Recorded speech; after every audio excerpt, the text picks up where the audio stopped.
Assalamualaikum warahmatullahi wabarakatuh. Hai anak-anak Indonesia, apa kabar? Jumpa lagi dengan Bu Catur di video pembelajaran tematik kelas 2 sekolah dasar, tema 1 hidup rukun, subtema 1 hidup rukun di rumah. Kali ini kita ada di pembelajaran kedua. Tonton video ini sampai selesai ya. Yang belum subscribe silahkan subscribe. Anak-anak, ini salah satu buku milik Mutiara. Bukunya bergambar burung Garuda. Nah, gagah bukan burungnya? Nah, kalian masih ingat apa arti lambang? Nah, lambang itu artinya hampir sama dengan logo atau icon. Jadi, lambang itu gambar atau tulisan yang punya arti atau bisa mewakili sesuatu. Misalnya ada gedung-gedung di Indonesia maupun di luar negeri kok bergambar burung Garuda, berarti gedung itu milik pemerintah Indonesia. Atau misalnya ada tentara di Lebanon, di Sudan, tentara kok topinya pakai pin burung Garuda, berarti itu tentara penjaga perdamaian yang berasal dari Indonesia. Atau misalnya ada surat-surat atau amplop, kok ada logonya burung Garuda, berarti itu surat yang mengeluarkan pemerintah Republik Indonesia. Nah, Garuda ini adalah dasar negara kita. Berarti semua hukum, semua undang-undang, semua berlandaskan nilai-nilai Pancasila. Nah, Pancasila ini adalah juga pandangan hidup bangsa kita. Artinya Pancasila ini nilai-nilainya digali dari kebudayaan, dari keyakinan, dari nilai-nilai yang diikuti oleh bangsa Indonesia. Nah, di dada burung Garuda ini ternyata juga ada gambar, ada lambang. Nah, ini adalah lambang sila-sila Pancasila. Lihat nih, ada bintang, rantai, beringin, kepala banteng, serta padi dan kapas. Nah, nanti kita pelajari satu persatu karena lambang-lambang di dada burung Garuda itu melambangkan keyakinan atau prinsip atau sila-sila Pancasila. Nah, kita harus mempelajarinya supaya kita tahu bagaimana kita mengamalkannya. Lihat ini, di kaki burung Garuda ada pita bertulis Bhinneka Tunggal Ika. Itu adalah semboyan. Semboyan itu kata-kata mutiara atau kata-kata yang jadi penyemangat, jadi keyakinan yang akan kita perjuangkan. Nah, Bhinneka Tunggal Ika artinya berbeda-beda tetapi satu, ya. Karena bangsa kita itu majemuk atau plural, terdiri dari berbagai macam agama, suku, adat istiadat, berbagai pulau, berbagai perbedaan, tapi kita harus tetap hidup rukun. Kita harus bersatu supaya apa? Bisa mencapai tujuan kemerdekaan kita, ya. Supaya negara kita tenang, aman, tentram, damai, bisa membangun, bisa mencapai cita-cita. Tapi kalau tidak rukun, bahaya. Anak-anak mau sekolah tidak bisa, takut ada serangan, takut ada bom. Misalnya tidak rukun gimana? Bapak ibumu mau bekerja takut nanti di jalan sana ada kerusuhan, ada anak-anak berkelahi, takut. Nah, maka kita harus apa? Jaga kerukunan supaya apa? Negara kita tetap aman, tentram. Kita bisa belajar dengan tenang, Bapak Ibu bisa bekerja dengan aman, ya. Nah, mari kita lanjutkan mempelajari lambang-lambang pada sila Pancasila. Nah, kalian sudah hafal sila Pancasila bukan? Ada 5 sila. tiap hari Senin, tiap upacara bendera, ini selalu kita ucapkan supaya apa? Tertanam dalam hati dan jiwa kita prinsip atau nilai-nilai Pancasila. Mari kita baca. Kalian juga membaca yang kuat, yang nyaring, yang penuh semangat ya. Pancasila.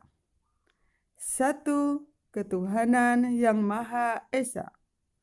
Dua, kemanusiaan yang adil dan beradab. Tiga, persatuan Indonesia.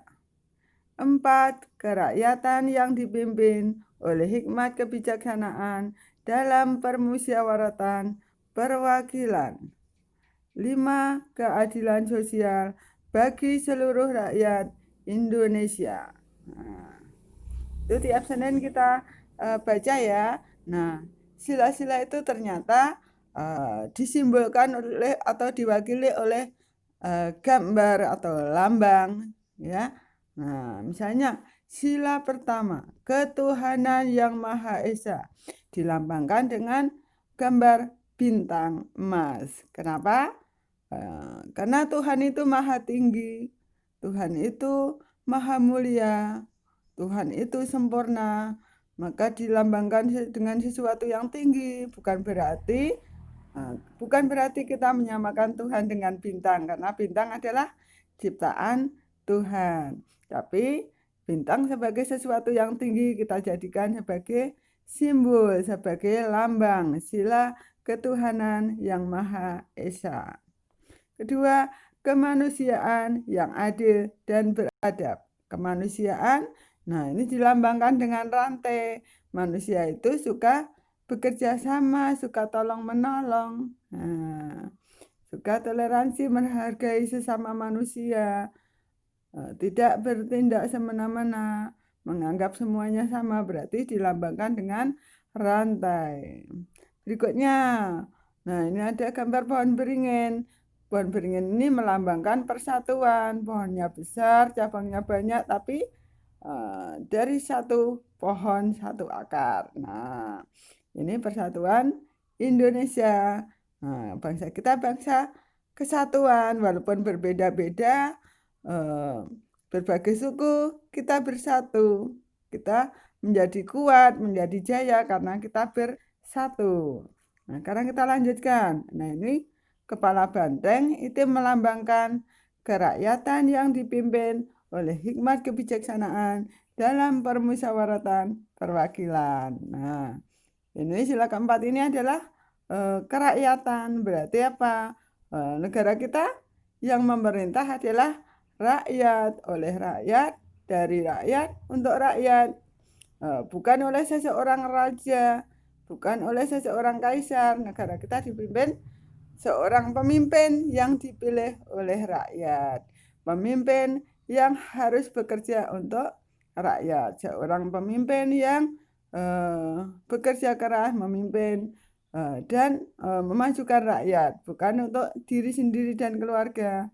Nah, segala masalah, segala urusan di negara kita melalui musyawarah. Nah, ini dilambangkan dengan kerakyatan, itu kepala banteng. Kemudian keadilan sosial bagi seluruh rakyat Indonesia. Nah, ini adalah lambangnya apa? Keadilan sosial, lambangnya padi dan kapas. Padi itu lambang pangan, kapas itu adalah bahan sandang. Ini untuk menggambarkan kemakmuran bagi seluruh rakyat Indonesia.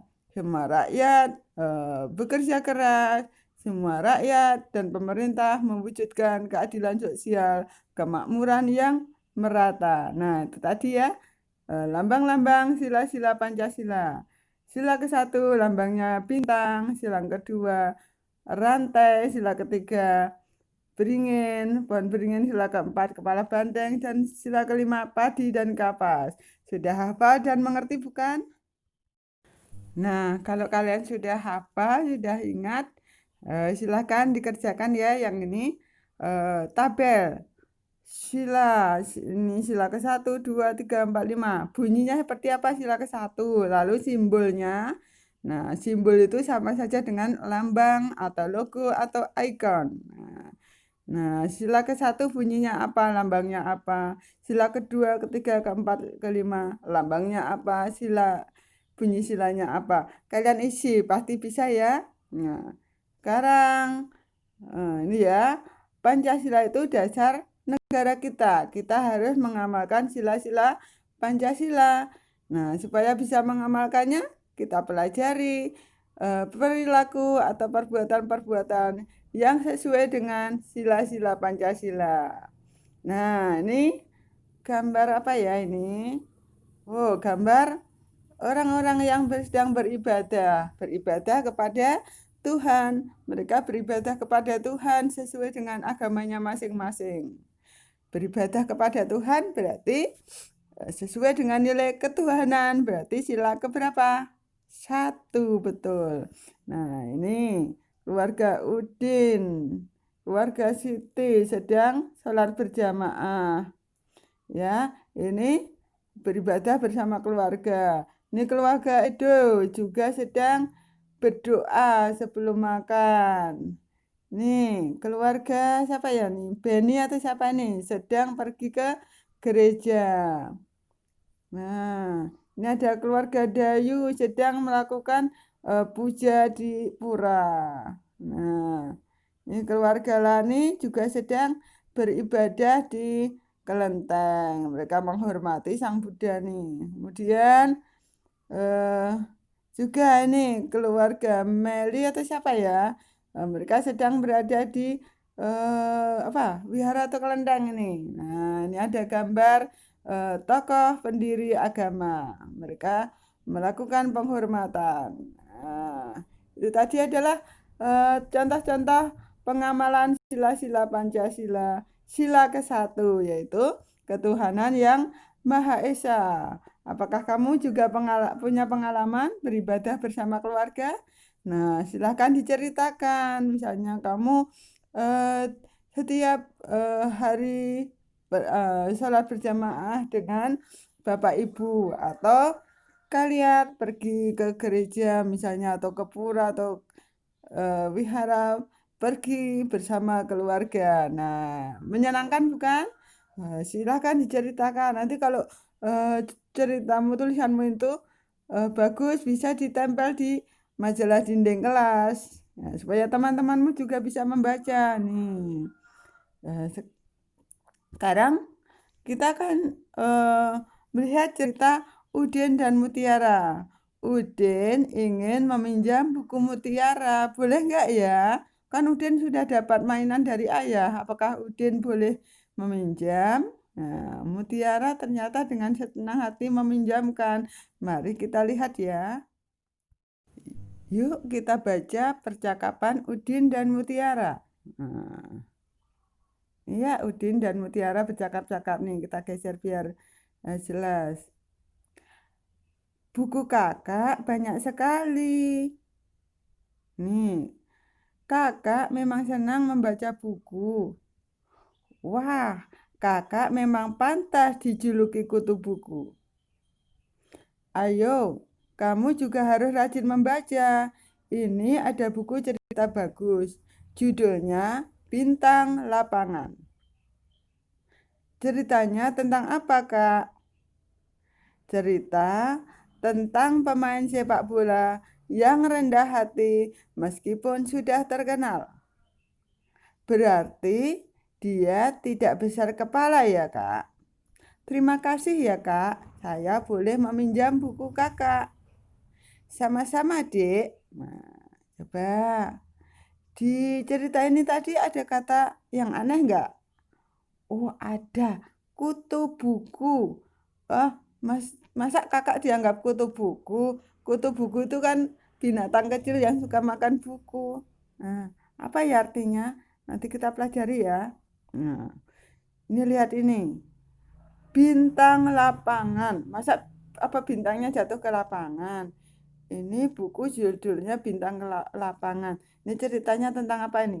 Kata Kak Mutiara, bintang lapangan itu isinya tentang pemain sepak bola yang rendah hati meskipun sudah terkenal. Nah, berarti dia tidak besar kepala ya. besar kepala, kepalanya jadi besar. Apakah kalau jadi bintang lapangan, kepalanya jadi besar? Aduh. Nah, nanti kita pelajari ya. Nah, ternyata ada ungkapan ya di cerita tadi, kutu buku, nah, bintang lapangan, apalagi besar kepala, rendah hati. Apa ya artinya? Nah, kutu buku karena Kak Mutiara itu senang sekali membaca buku, maka disebut kutu buku. Terus eh, bintang lapangan. Bintang lapangan itu maksudnya adalah pemain sepak bola yang terkenal yang jadi idola orang banyak. Pemain sepak bola kesayangan. Pemain sepak bola eh, yang jagoan, pemain sepak bola terkenal itu disebut bintang lapangan. Nah, meskipun terkenal, dia tetap rendah hati. Rendah hati berarti lawan dari tinggi hati. Kalau tinggi hati kemarin apa? Sombong, congkak. Sombong, suka pamer, suka apa? Merasa paling baik. Nah, kalau rendah hati itu sebaliknya, dia tidak sombong, merendahkan diri. Merendah hati itu berarti apa? Tidak sombong, tidak suka pamer. Kamu hebat ya. Oh, tidak. Saya bisa gol karena apa? Karena bantuan teman-teman. Ada yang ngoper, ada yang mengawal saya saat menggiring bola. Kalau tidak dibantu teman-teman, saya nggak bisa ngegolkan bola. Nah, itu contohnya dia rendah hati. Dia mengakui bantuan teman-temannya. Tidak merasa, wah, kalau saya nggak ikut main pasti kalah. Dia tidak bilang gitu. Nah, yang ini berarti dia tidak besar kepala. Besar kepala itu sama dengan tinggi hati juga, sombong. Lawannya rendah hati. Besar kepala, sombong seperti tinggi hati. Oh, dibilang, wah, kamu hebat ya bisa gol. Iya, saya kan pintar main bola. Oh, kalau saya nggak ikut pasti kalah regunya. Nah, itu sombong, besar kepala. Kalau rendah hati, sebaliknya. Oh, itu karena dibantu teman-teman. Lihat nih, tadi Udin pinjam buku sama Kak Mutiara boleh ya?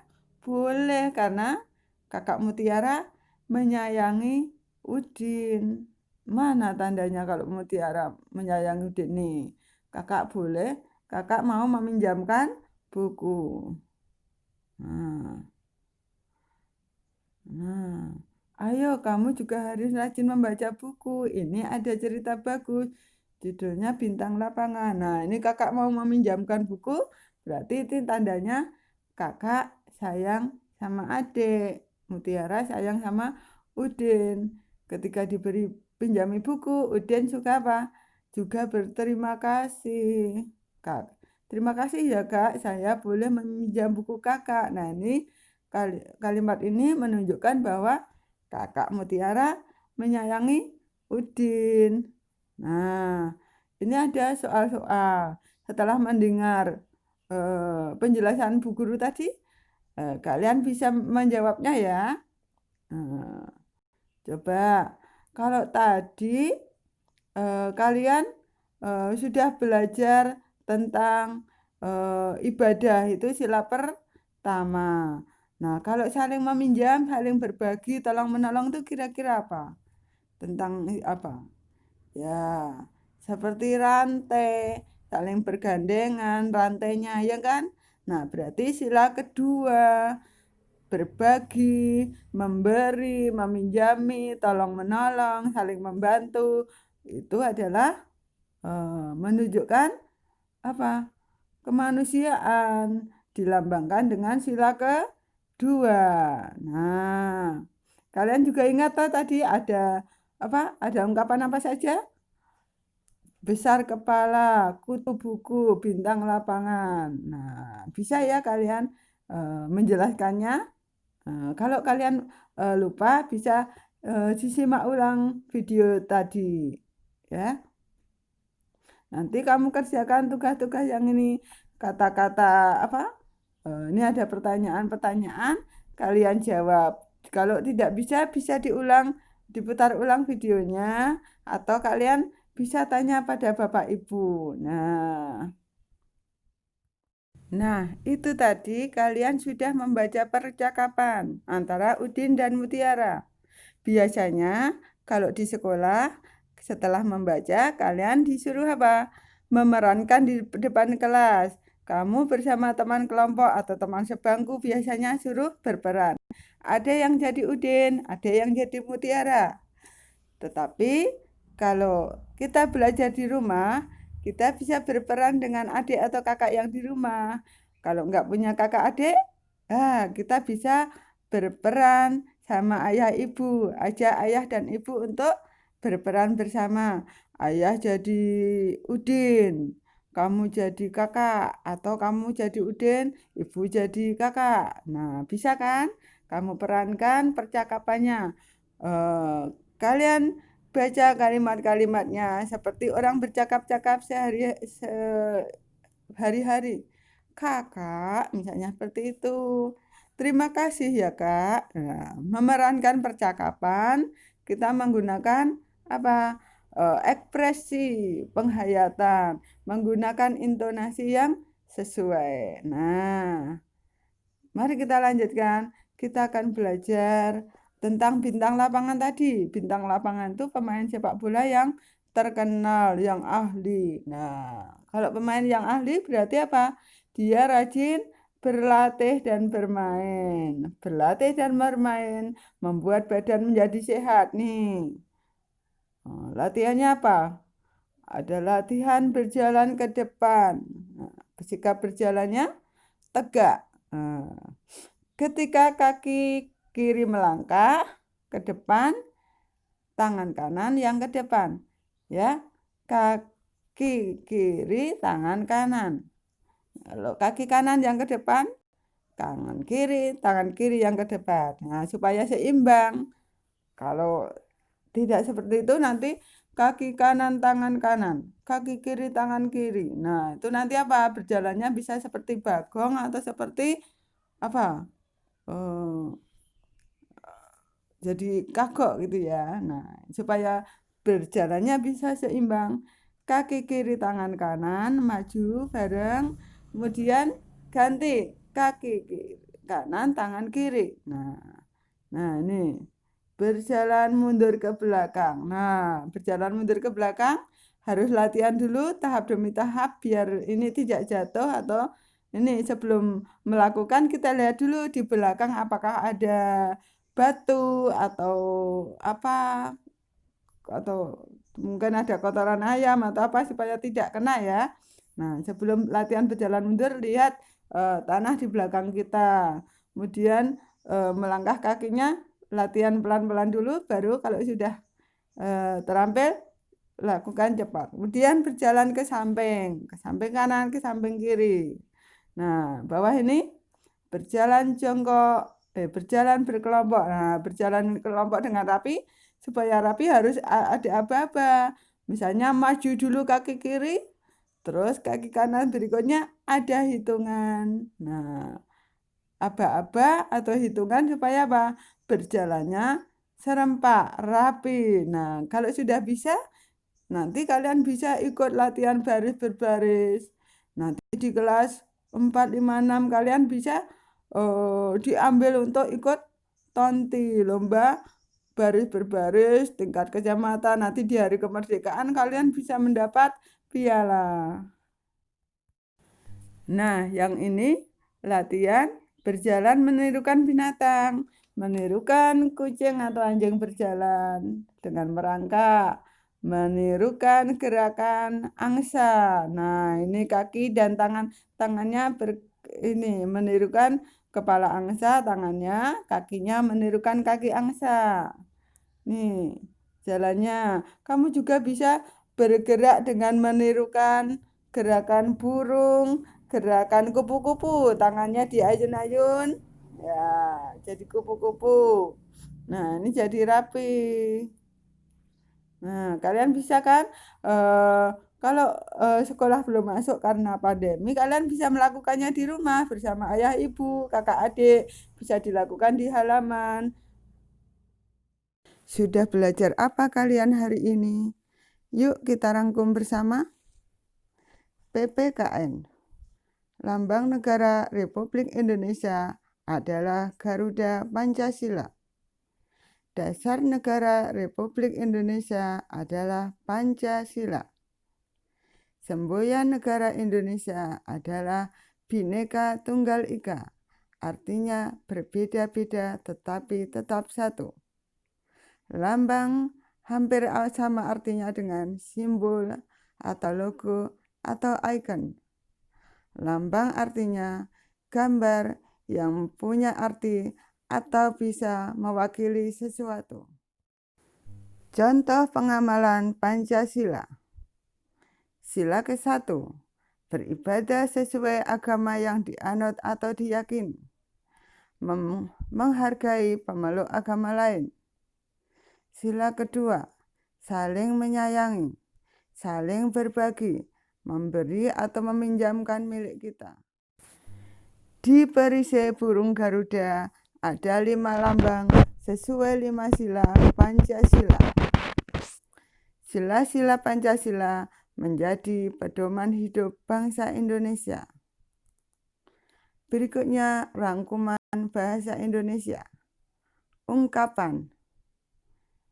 Dari percakapan bisa kita lihat ada ungkapan yang diucapkan mutiara. Kutu buku, orang yang gemar membaca. Bintang lapangan, pemain sepak bola terkenal. Rendah hati, tidak sombong. Besar kepala, sombong. Rangkuman pendidikan jasmani, olahraga, dan kesehatan. Untuk menjadi pemain sepak bola terkenal, harus banyak berlatih. Jenis latihan misalnya, berjalan maju, mundur, ke samping, berkelompok, menirukan berbagai gerak hewan. Latihan ini bisa kalian lakukan di rumah atau di halaman selama di sekolah belum ada kegiatan karena pandemi. Terima kasih telah menonton video ini. Yang belum subscribe silahkan subscribe. Sampai jumpa di video berikutnya. Wassalamualaikum warahmatullahi wabarakatuh.